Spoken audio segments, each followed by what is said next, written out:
শুক্রবারের ১ মিনিটের আমল, গুনাহ মাফ ও নেক আশা পূরণের দোয়া।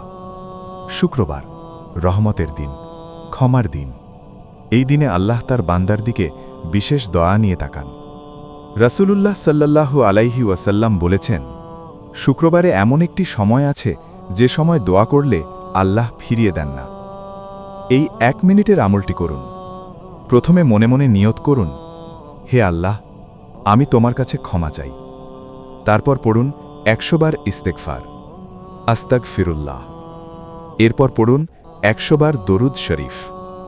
এবার ধীরে ধীরে পড়ুন, আল্লাহুম্মাগফিরলি যুনুবি ওয়াকদি হাজাতি ওয়ালা তারুদ্দানি খাইবান। অর্থ, হে আল্লাহ, আমার গুনাহ মাফ করে দিন, আমার নেক আশা পূরণ করে দিন, আমাকে খালি হাতে ফেরাবেন না। মনে রাখবেন, হয়তো দোয়া দেরিতে কবুল হবে, কিন্তু আল্লাহ কখনো না করেন না। এই শুক্রবার আল্লাহর কাছে নিজেকে সঁপে দিন।